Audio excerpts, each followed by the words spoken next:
Good morning, good afternoon, good evening, wherever you are in the world. Thank you for joining me for this week's edition of the SMIE Consulting Midweek Roundup.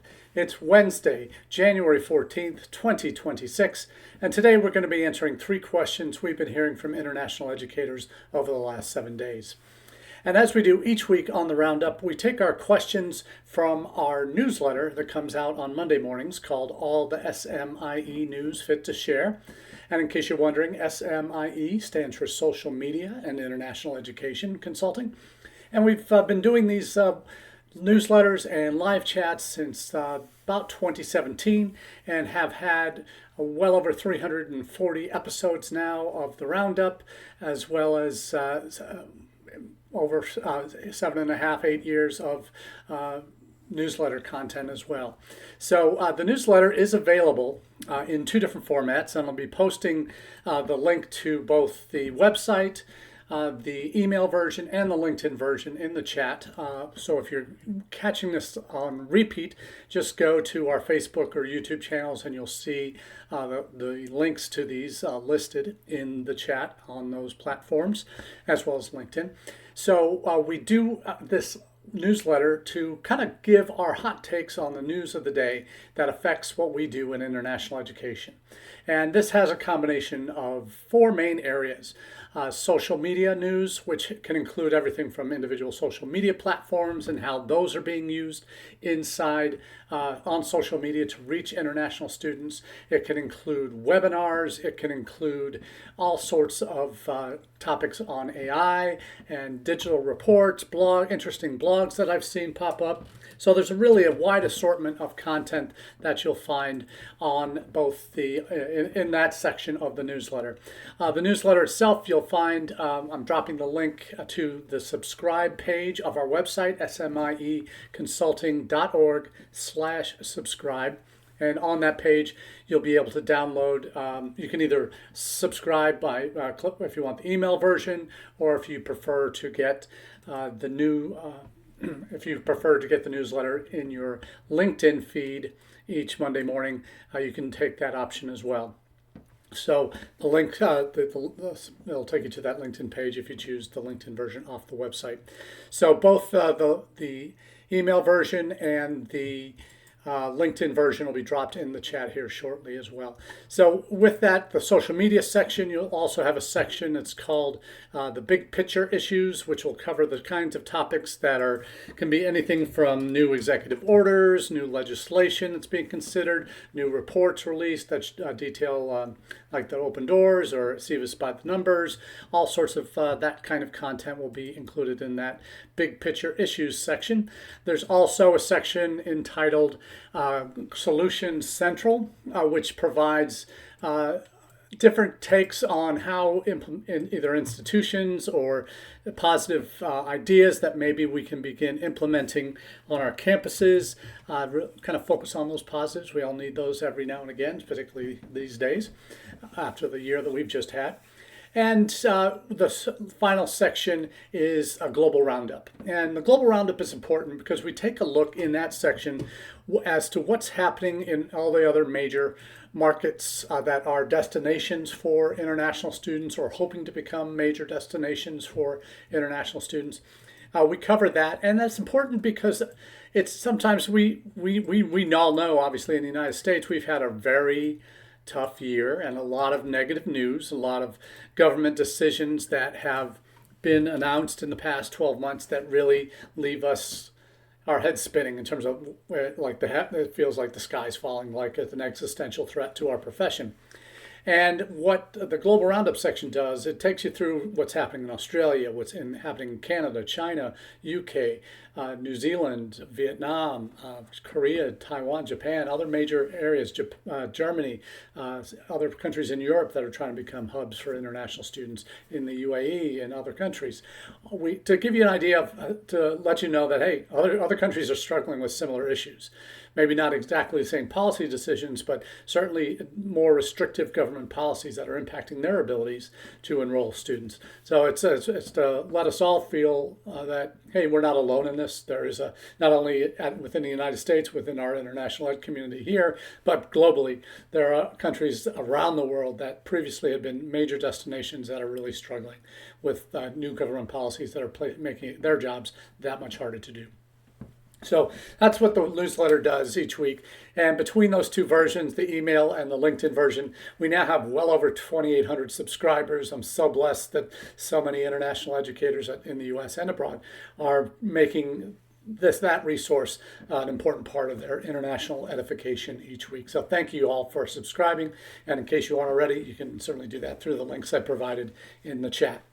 Now let's get right on to our first question of the day, and that is, how do you make social media work internationally on your campus? And we focused last week on an article that talked about the importance of using current students. And in my opinion, if you're not using your current students in any social media that you're trying to reach particularly prospective students around the world, that means you're doing it wrong or doing it poorly, because you're not taking advantage of your best asset, and that is your current students, because they are the only ones that can accurately portray for your future international students what it's really like to be a student on your campus now. They're living the dream that these future students need to see. And to see that, hey, someone like me who's studying my major, who's from my country, who speaks my language, is living that experience on that campus right now. And that means a lot, because they don't have the opportunity. Most international students, 99%, certainly of those outside the United States, don't visit a college campus unless they have brothers or sisters already there until they come for orientation. So when you don't provide the opportunities for your future students to interact with your current students, whether that's through actual takeovers of your social accounts for your international office, for having student workers in your office that handle kind of creating the content, to getting it out, or doing interviews, whatever it might be. And if you're not utilizing them, you're doing it wrong or doing it poorly. So how do you make your social media work international? We talked about that last week with the importance of using your current students to tell that story. But what we'll focus on this week are some examples of what specific tools you can be using to really make an impact in terms of not just content that you're putting out there, but which platforms, which media you're choosing to utilize as you reach students on platforms where they are. And that's one of the things we always talk about through SMIE. Certainly I talked about this since going back to my days on campus at Ball State University, where I really developed in the mid-noughties when social media was just taking off, and me realizing, even though I'm Gen X and I certainly was not the primary audience for social media in the U.S. originally, it was college students on campuses in the U.S. at Harvard and other colleges that started it. And Mark Zuckerberg started Facebook, and that's where everything kind of evolved from there. But those platforms that used tools that attracted students to them, that had content that was meaningful, that allowed interaction between students on different campuses, on the same campus, whatever it might have been, those platforms are really what allowed them to really gel around online communication and really allow those kind of platforms to take off, and where it became the norm for how they communicate. It's evolved in terms of over the years, in terms of which platforms have become more popular. Some have gained and waned. Some have peaked and then fell off completely. Some have been bought out. Some have gone through peaks and troughs. But the point is, we've seen an evolution in the past 5 years or so of a transition from the one-to-many platforms of where you interact on Facebook or Twitter or X or YouTube or all the other major platforms to ones that are now very much one-to-one or one to small groups where it's about the messaging apps that are also social media based. That's the Facebook Messenger, that's WhatsApp, that's Telegram. It's all the other ones that students use and people use around the world to communicate with each other one-to-one. And that's been probably the hardest transition for a lot of us on international recruitment teams to manage, is how do we really do that piece well? Because we know they expect immediate responses, or certainly within 24 hours, that if they interact with you online, they have a much greater chance of engaging and converting into applicants, into enrolled students, all the way down the funnel. So the individual connections that you can make with students, prospective students on campus, through your current students, through your own individual messaging, through your current students' messaging, whatever it might be, faculty, or any alumni that get involved, all of those play important roles. Two particular articles I'll point out, one of which is from a good friend and colleague, Nico Nicholas Chu at Synorbis out of Australia. They've originally started as a China-focused company, allowing Australian universities, British, U.S. universities entree into the Chinese market with locally hosted platforms, localized content, translated content, all of that. And they've evolved their strategy to become a much broader platform, particularly with their social media dashboard that allows messaging across multiple platforms that are important in prospective student lives, whether it be the individual ecosystem in China or WhatsApp, Zalo, Line, Telegram, other platforms that they're now incorporating into their social media management dashboard that allow you to get your messaging out directly, not just through the one-to-one, one-to-many platforms like you might do on WeChat, which is also a messaging platform, or Douyin, or others that you might use to one-to-many, like a TikTok or YouTube or Instagram. That knowing where your prospective students spend their time is so very important. So there's two pieces of that puzzle. Nicholas Chu talks about WhatsApp and why WhatsApp is so important, and he references that emails get a maximum of 20% open rate. We all complain that students aren't reading their emails. They need them for certain things, like accessing your online application portals, all of those kind of things. And getting their password resets, all of these things. You got to have an email. But the open rates are much lower than messaging apps, in particular WhatsApp. And Nico makes the point that WhatsApp has 90+% open rates or response rates to messaging that comes out, that gets sent. So if you are capturing, that might be part one of the problem. If you have to capture your prospective students' messaging app preferences, whether it's WhatsApp or any of the other many that are out there, but it's also making sure you're able to speak to them directly through either an office account or a business account that you might run. So that is, and if there are points in the funnel, and he makes the point in his post, if the middle of the funnel is where students decide, then WhatsApp should be the primary channel, because guidance only works when it's actually seen. Higher open rates mean higher conversions. He makes an excellent point there about WhatsApp. So definitely recommend you check that out. The other point that I alluded to is knowing what platforms your prospective students are on. And there's always great resources that come out, surveys that kind of chart the trends on where students are on these different things. The one most recent that popped in our newsletter this past week is from Keystone. Keystone released their 2026 social media trends report. You can download the PDF version of it using the link that I just dropped in the chat. If you haven't already from the newsletter, you'll be able to capture that. So it's a way to help you understand what platforms are in ascendance, what they're using as part of their evaluation tools for. Is it using TikTok as a search? We've talked about that in the past here on the Roundup, that students are increasingly going, instead of Google to do their college search, so you're going to TikTok to do college searches.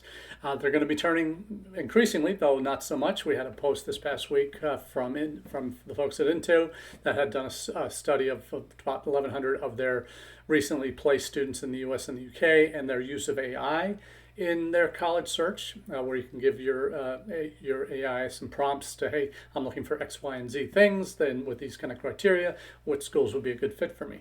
And using an AI agent to do some of that initial search work. So that might be something that's coming, and how we make sure we're getting our content in front of the right that's correct out there, that's being pulled into AI responses. That's an important next step we all need to explore. But for now, for social media, in terms of search, where students are doing search at the beginning of the funnel, they're probably using TikTok as one of their main sources, except in India, where they can't use it in a few other countries.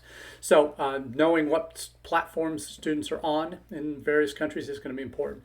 And the Keystone Social Media Trends Report for 2026 will certainly give you some of that. So I definitely recommend making sure you download that and have that piece brought into your portfolio of tools. You have data you can look to and point to justify why you're making changes to what you're currently doing, give you the evidence you need to make sure that you're doing it right and your message is going out on the right platforms to students in the right countries. Now let's move on to our second question. And this is one that seems to be evolving week by week, sometimes day by day, in terms of how we can put together an effective recruitment plan. So what does an effective international recruitment plan look like in 2026? So there are a few articles that we'll be referencing for this one. And the first up is Inside Higher Ed. It says 2025 brought chaos for international students. In 2026, institutions hope to adapt. The article itself is more bringing up some of the key areas of concern in terms of topics that we think that we know are going to be hitting the headlines soon. We obviously at the end of 2025 we had the release of the updated travel ban countries. We know we now have 40 countries basically around the world where international students cannot get visas to come and study here from. If they're not already in the United States or already holding valid visas, they are out of luck until the policies change. And two of the countries that are on that list right now, Iran and Venezuela, both of which are undergoing some significant changes at the moment. Could there be a time in 6 months or in a year where Iran is off the travel ban list, where Venezuela is off the travel ban list? Perhaps. So what is true today is not going to always be true, but certainly as long as this administration's in place. A colleague today was just commenting on another new decision that was just released last summer. We had the roughly month-long visa pause for visa appointments at embassies and consulates. It was just announced today that the Department of State is indefinitely pausing immigrant visa processing at consulates and embassies around the world. So that's a lot of us had our hearts in our throats this morning when we saw that headline, that it was like, oh gosh, 75 countries. You got Brazil on that list. You've got all the travel ban countries on the list, but you got China, you've got Thailand and a few other countries that are Nepal. I'm going to next week that were on that list, and I'm going, oh my gosh, is this for all visa processing, or is this just for immigrant processing? And it turns out it is that 75 indefinite pause on visa processing is just for immigrant visas, and that's confirmed from the Department of State X feed. So hearts can return to their center of their chests around the world in international ed circles here in the U.S. that it's just for immigrant visa processing is on pause for 75 countries around the world, which is basically half the world. So that is a little bit of a relief, but we know that with the travel ban countries, we now have a number of at least 4 or 5 in Africa, countries in Africa that have done reciprocal bans, that they're no longer accepting visas for Americans to come to their countries. So that's none that are really hot recruitment markets yet that have gone that route, but a number in Africa are smaller markets. I think Chad and a couple others, that Niger, are no longer doing visas for U.S. folks to go visit there.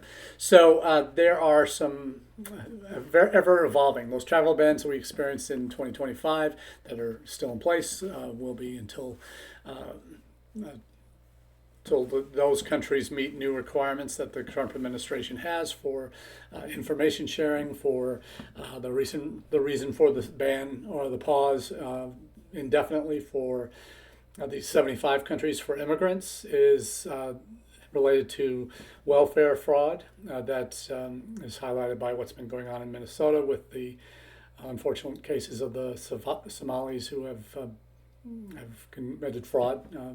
No way to if ands or buts or no ways around saying it has been fraud. There's been massive fraud committed, and so as the Trump administration does, they're using that community as a whipping boy for what new policy is going to be. And the policy right now is until we can assure that immigrants coming from these countries, immigrants, not necessarily students, which were non-immigrants, from visa status purpose at least, for immigrant communities, there needs to be proof, and whatever that might look like to the administration's eyes, that there is not significant welfare fraud from different immigrant communities that are part of that 75 country list. So Somalia is obviously on that list. So there are some real issues going on here that have to be sorted that will impact. We can't recruit those countries anymore.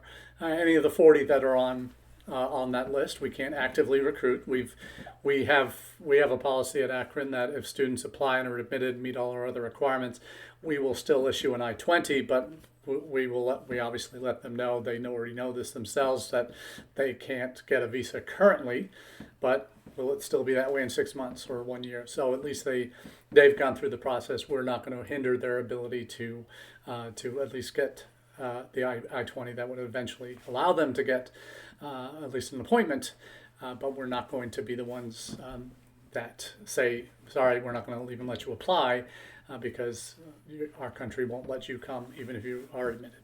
So that's something that we're doing at Akron, but we can't recruit there. We're not actively going to spend money to go places to recruit that currently have travel bans. That's just not a wise investment of time, resources at this point, given how big the world is, how much we need to diversify our markets, and adopt policies strategies that we never thought we would ever have to do in international admissions. And that one of those is, hey, where have the or trade deals been signed? Why we're going to Indonesia, why we're going to Vietnam this spring, why we're focusing in the Middle East, where we know students can get appointments for visas. Right now, our two biggest markets for applications are from outside of Africa, which are going to nosedive again this year, but we are from India and Nepal. Those are two countries that have had some visa issues recently because of various factors. Will some of that be improving with a potential trade deal with India in the next few months? Or in China, we're potentially going back to China, even though there are some implications for our institution with in terms of partnerships that we can establish and not establish, given our current circumstances. But there are some markets that we are looking at now that we wouldn't have thought of a few months ago or a year ago. So we're certainly keeping our eyes open to what an effective recruitment plan looks like. It needs to be flexible. It needs to be diversified in terms of where you go, why you go, where you go. The other things that help guide us in terms of effective recruitment plan, in terms of not only the markets that we look at, are also going to be which of the academic programs that we need to be promoting in certain markets that kind of match academic program matches to country matches and needs in country, and then also hey, what are the kind of needs that students express in those countries? Are they different? Are they going to be, is a one size fits all recruitment policy and recruitment comp plan does that still work in 2026? No. You need to be localizing your messaging in terms of country level marketing, in terms of messaging on key topics that are important in certain markets. If you are looking at India, you can't not talk about OPT, STEM OPT, and H-1B, and and career services. And we already know how important outcomes have become for prospective students, and why students post-COVID have been looking at a much broader range of countries as to where they might go. So we're certainly seeing that effective strategies really need to have a lot of flexibility, a lot of diversified markets and opportunities that really meet students where they are in terms of messaging, in terms of platforms, all the things we've been talking about. One of those resources is ICEF's Agent Voice Survey that draws from more than 1,200 agents across 113 countries. And that agent survey for 2026 highlights that affordability, visa processes, and employment opportunities will continue to guide student decision-making processes. So that's from the ICEF Monitor report and from their Agent Voice program, Agent Voice survey, their annual survey. One other interesting LinkedIn article I've recently picked up on from Uni Newsletter. It's called the Global. This article is called "The Global Recruitment Strategy Universities Are Getting Wrong." So this one is particularly interesting, and it touches on a lot of what we just mentioned in terms of the need to have diversified markets, to have at the end of the one-size-fits-all era, to providing students with what they really want to know in different. It'll be different in different countries. Having the content that speaks directly to the individual student's context, educational context, references to their curriculum and exams and pathways, so that what you're sending out in your messaging or what you have available online acknowledges their country, their education system, have timelines that are aligning to their academic calendars, and have it in their language, information in their language. The more localized you can make your content, the more regional your strategies are in terms of meeting them where they are, the better you will have, better opportunities you will have to attract their interest and hopefully convert them. So, very good article from Uni Newsletters. So, the last question of the day is, do we understand the importance of the Indian market? It may seem like a silly question. One would think that certainly any university that has recruited internationally, certainly at the graduate level over the last 10 to 20 years, knows that you don't have a new incoming graduate class of international students without a sizable chunk of Indians in there. They have some of the most price-sensitive markets in the world are in South Asia. India certainly near the top of that list, and also the most focus on post-study work opportunities. And those, whether in the U.S., that's our CPT, OPT, STEM OPT, those are the ones that they'll focus on most significantly, but also the longer term impacts on H-1B. We've talked about the proposed or the now adopted changes to H-1B, some of which are still being challenged in the courts, particularly the $100,000 payment for non-in-country students who would be going to H-1B from OPT. You have some challenges there, but they pay attention to these things and having content that meets them where they are. But for India specifically, if you don't have relevant content on post-study work opportunities, not only what they are, but hopefully data to back up their success rates, potential starting salaries for recent Indian graduates, or at least anecdotal stories you can share of 4 or 5 Indian students and where they've gotten jobs, what their salaries have been, or potentially ranges perhaps. Just having that kind of content is now non-negotiable. You got to have it if you want to be successful longer term in the Indian market. And part of that success right now is visa support and helping them in that visa admissions process. We have 2 things that we do at Akron, one of which is we have work with a visa consulting firm made up of former visa officers who are now they do free group sessions for our students. Once they receive their I-20, they can attend these free sessions to ask any questions that they'd like about what the visa interview looks like. We've had some of our lot of questions in this past intake, summer and spring intake, were about the social media vetting process and what that looks like, and what strategies are for how to make in terms of making profiles public and all of that. So they also do one-on-one sessions as well. Now the major recruitment firm that we're working with in uni is now truly our global partner for not only international student recruitment, but also partnership development and T&E and all of these other things that we're really looking at. And what they also provide a service called Argo, similar visa service that they provide their students to the agencies that they're working with around the world.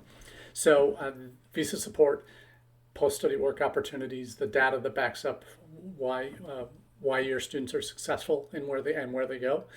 That is really for the Indian market. It helps you understand better what's really going on.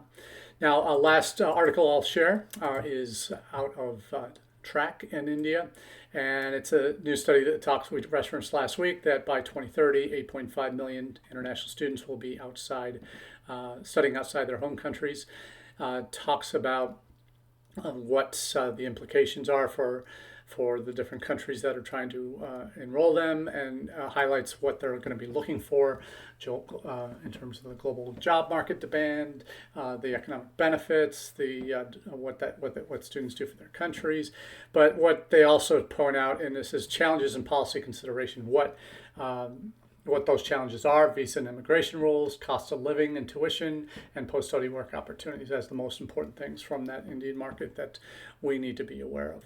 So certainly some really important things that we need to have front and center in our minds as we approach the largest single student market in the world, and how to regain a foothold there. It's a constantly evolving market. I was just there in September. I'll be going back there sometime this spring, hopefully, and it's going to be a different world there in terms of the questions that they might be asking, in terms of their what academic programs they might be going into. So we always need to be on top of these things, and as we do through our newsletter, through these roundups, we try and give you what's new on the ground. I'll be in Nepal next week, and when I get back, I'll do a part of the roundup on that to let you know what's happening in country there. Obviously, a major market for undergraduate, but even now a graduate market for some U.S. colleges. So that's all I have for you this week here on the Roundup. If you're not already, subscribe to the various ways you can through either the audio-only podcast. You can get that on all your favorite podcast providers, or getting subscribed to our YouTube channel, our LinkedIn feed, or our Facebook page. So looking forward to chatting with you again when I return from Nepal in a couple weeks. Have a great day. Cheers.